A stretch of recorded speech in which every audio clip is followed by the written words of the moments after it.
प्रत्येक वर्ष के भांति इस वर्ष भी 1 मई मजदूर दिवस के दिन संतोष स्पोर्टिंग क्लब द्वारा उत्तम सोनकर के नेतृत्व में मेगा ब्लड डोनेशन कैंप का आयोजन बड़ा बाजार कलाकार स्ट्रीट में किया गया, जहां 200 के करीब रक्तदाताओं ने रक्तदान किया।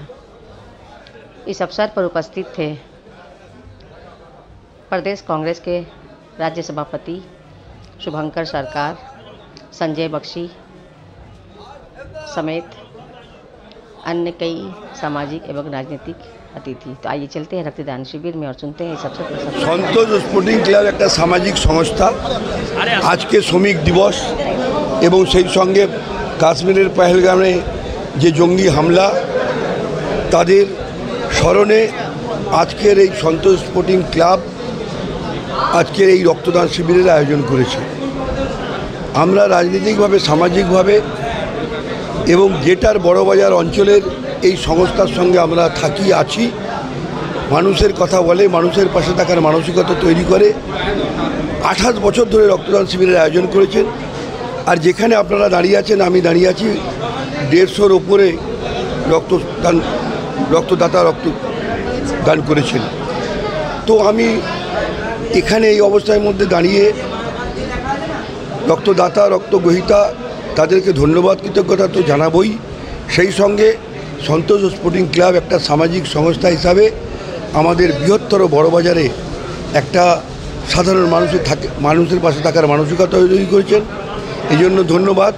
সর্বতভাবে সন্তোষ স্পোর্টিং ক্লাবের কর্ণধার উত্তম সোনকার, যিনি অন্যতম কনভেনরও বটে, সকলকে নিয়ে এরকম একটা সংস্থা তৈরি করে এবং মানুষের পাশে থাকে। এই জন্য রাজনৈতিকভাবে সামাজিকভাবে একজন কর্মী হিসাবে আমি ধন্যবাদ এবং কৃতজ্ঞতা জানাই এবং এটা প্রয়োজনীয়তা আছে। স্পোর্টিং ক্লাবের দ্বারা আজকে যে রক্তদান শিবির হলো, প্রতি বছর করে নিলাম এই লেবার ডে আজকে 1 মই। देखिए মানে বাংলায় বলি তো, আজকে 1 মে শ্রমিক দিবস। শ্রমিক দিবসের দিন সন্তোষ স্পোর্টিং ক্লাব উত্তম সোনকার তার সাথীরা মিলে সবথেকে বড় গুরুত্বপূর্ণ জিনিস করেছে, সেটা হচ্ছে রক্তদান শিবির। কেন রক্তদান শিবির? আপনারা জানেন গরম পড়ছে, রক্তের খুব চাহিদা হবে। এই বড়বাজার অঞ্চলে যারা ব্যবসা করেন তাদের অনেকেই বড়বাজারে থাকেন, অনেকেই নিউ আলিপুরে থাকেন, নিউ বালিগঞ্জে থাকেন, সল্টলেকে থাকেন, লেকটাউনে থাকেন। কিন্তু এই অঞ্চলে শ্রমিকদের যদি রক্তের প্রয়োজন হয়, কে মেটাবে? তো শ্রমিক দিবসে এই যে সন্তোষ স্পোর্টিং ক্লাব তার সমস্ত সাথীরা এই যে রক্তদান শিবির আয়োজনের মধ্যে দিয়ে তারা এটা প্রমাণ করলেন সত্যিকারের শ্রমিক দরদি তারা। দেশে যখন শ্রমিকরা ন্যায্য মজুরি পাচ্ছে না, তাদের কাজের সময় বেশি হচ্ছে, তখন তাদের জন্য এই যে রক্তদান শিবিরের আয়োজন তাকে আমরা কুর্নিশ করি এবং আমরা মনে করি যার ধর্ম নির্বিশেষে রক্তের প্রয়োজন। তার কারণ এই এমন একটা জিনিস, যে জিনিসটি দেখতে লাল কিন্তু প্রয়োজন সবার, সে যে জাতেরই হোক, যে ধর্মেরই হোক। অতএব এই জায়গায় কেউ যদি বলে যে আমি মুসলমান, তুমি দেশ থেকে যাও, কেউ যদি বলে তুমি হিন্দু, তোমাকে মানছি না, এটা চলবে না। রক্ত যখন দরকার হবে, ওটা হিন্দুর রক্ত না মুসলমানের রক্ত লেখা থাকে না, ওটা লেখা থাকে কোন গ্রুপের রক্ত। আর সেই কারণে রক্তদান শিবির করার জন্য উত্তম সোনকার সহ তার সমস্ত সাথীদের এবং সন্তোষ স্পোর্টিং ক্লাবের যারা পরিচালক মণ্ডলী, সবাইকে আমি আন্তরিক অভিনন্দন এবং বলবো যে আমাদের অনেক ভাই, 14-15 জন ভাই ইতিমধ্যে আমরা জেনেছি তারা আগুনে পুড়ে মারা গিয়েছে। আমরা সেগুলোকে স্মরণ করে তাদের প্রতি উৎসর্গ করে আজকের এই রক্তদান শিবির।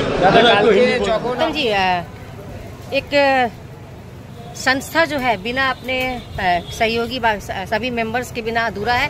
लेकिन आज जिस तरह से आपने रक्तदान शिविर का आयोजन किया, इतना बड़ा और काफ़ी सफल रहा और ये मेगा ब्लड डोनेशन कैंप की शक्ल में परिवर्तित हो गया, अपने उन साथियों के बारे में क्या कहेंगे जिनके सहयोग से आपने इतना बड़ा कार्य को अंजाम दिया? पहले तो मैं हमारे जो रक्तदाता है, जो रक्त डोनर जो है, पहले उनको धन्यवाद देता हूँ। अगर आज वो नहीं होता तो ये कैंप नहीं होता। और डोनर को धन्यवाद देने के बाद आज हमारे जो संतोष स्पोर्टिंग क्लब के जो भी सदस्य हैं, आज सबका साथ होने से ही इतना बड़ा कैंप होता है। तो इस अवसर पर चूंकि काफ़ी लोगों की जाने गई, जैसे कि आज आपने पहलगाम आतंकी हमले में जो लोग मारे गए उनकी याद में आज का ब्लड डोनेशन उनके नाम समर्पित किया और आज मई दिवस भी है। और साथ ही साथ बगल में आपके मछुआ फल मंडी में जो होटल है, वहाँ पे जो 15 लोग मारे गए, उन सब के आत्मा की शांति के लिए क्या बोलेंगे? आत्मा की शांति के लिए आज हम लोग ब्लड डोनेशन के नाम पे आज हम लोग रखे थे। रक्तदान सब होता रहा, लेकिन हम लोग रक्तदान शिविर कर दिए। आज ये जो घटना घटी ये उत्सव के लायक है नहीं, उत्सव हम लोग नहीं मना सकते हैं। रक्तदान शिविर किए हैं, जो उनके याद में, उनके शौक में हम लोग रक्तदान शिविर किए हैं।